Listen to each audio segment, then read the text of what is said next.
From platforms built to duplicate decks of troop transports, United States Marines rehearse invasion tactics they've already been called upon to use. Scrambling down cargo nets into assault boats, they go to establish bridgeheads upon some enemy beach.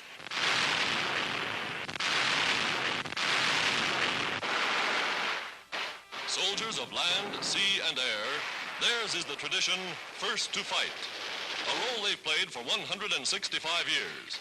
Called the most versatile troops in the world, they bring their own tanks ashore, perfecting the technique of mechanized warfare under battle conditions similar to their landings in the Pacific.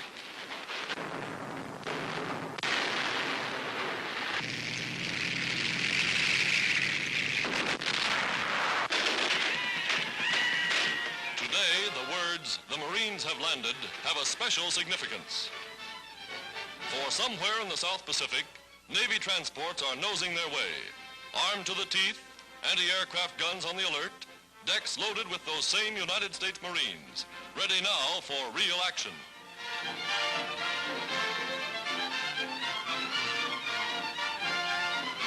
Transporting supplies and equipment thousands of miles from their home bases. Their immediate objective, strategic outposts on the road to Australia. After months of training in just this sort of landing operation, the Marines set the stage for the attack that put the Japanese on the defensive.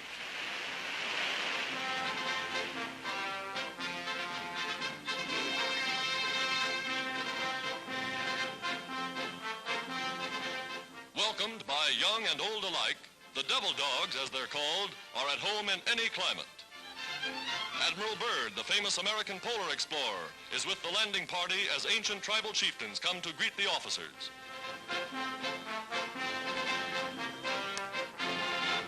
Every modern device is used to speed the unloading. For peaceful though this tropical paradise may appear, this is a vital theater of war in the Pacific. Today, garrisoning their bases for the first American offensive of the war, the Marines are living up to the tradition of the Corps, always first to fight.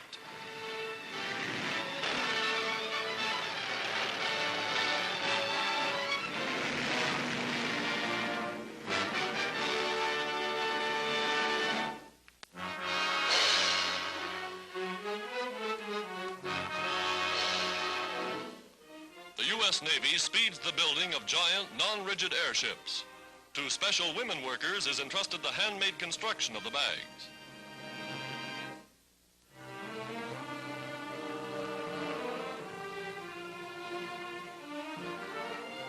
This is what they call walking air into the finished bag.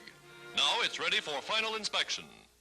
Spotlights inside and out probe the surface for the smallest possible leak. Gondolas and motors, constructed in separate shops, are wheeled in and attached. The finished ship, newest of a vast fleet. Blimp patrols spell death to enemy submarines, and the U.S. Navy is on the job.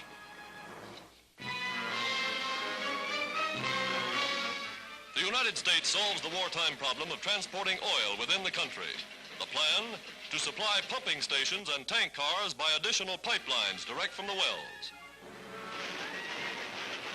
Already, such networks spread across many states. This is the newest, the world's longest, a 550-mile pipeline stretching from Texas to Illinois, a distance equal to that between Marseille and Rome. Welded by sections right in the field, the carrier will have a capacity of 700,000 barrels a day. An ingenious device wraps the pipe with a protective covering that's said to preserve it for 100 years.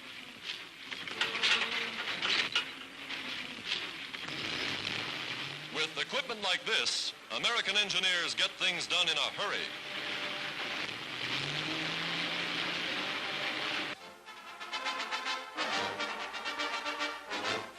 Days to build a ship.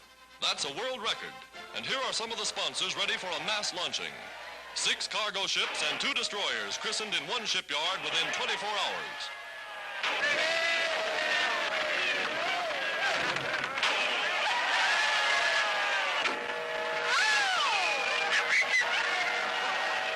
Building a bridge of ships to win the war. A bridge of ships to ensure the peace.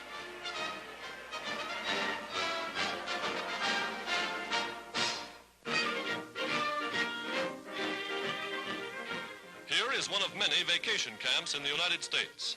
Camps where normal, healthy youngsters learn the meaning of freedom under the stars and stripes. Most of the children at this camp are Teutonic types, children of German-born parents. But the land of their adoption salutes them as Americans. Unregimented by state rule, they're free to romp and play like any other American kids on vacation.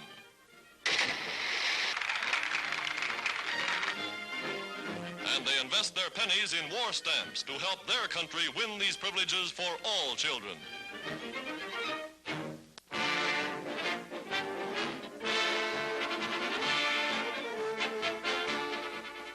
Somewhere in California, the first All-Filipino regiment in the U.S. Army.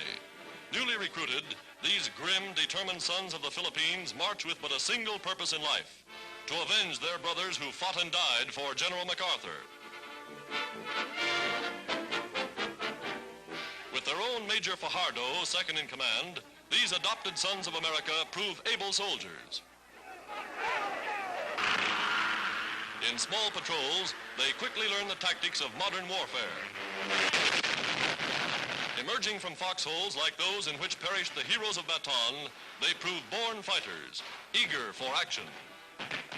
Swinging the dreaded bolo knives of the Philippine jungle, they work for the day when they will help free their homeland from the invader.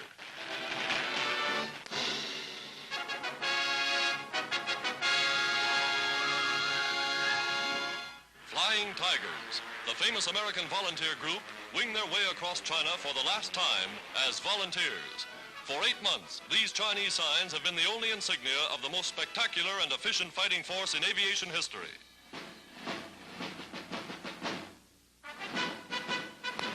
Now, wearing the emblem of their native land, the U.S. Air Force, they become regular officers with American flying forces fighting in China.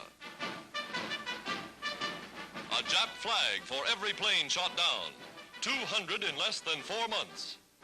Leader of the volunteers, Brigadier General Chennault, now promoted to command all American flying forces in China. Here he outlines the field of operations. With flags and souvenirs, a grateful Chinese people pay simple tribute to the airmen who have done so much to clear the skies over their embattled land.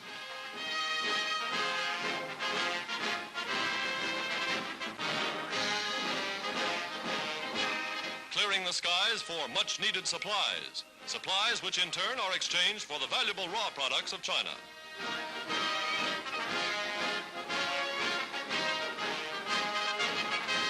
Losing no time, the new command plots the strategy of attack. By an elaborate far-flung system of Chinese listening posts, word is flashed, Japanese planes on the way, and the red ball goes up over the field. Signal for pilots to take to their ships. The Flying Tigers going into action for the first time in the uniforms of Uncle Sam.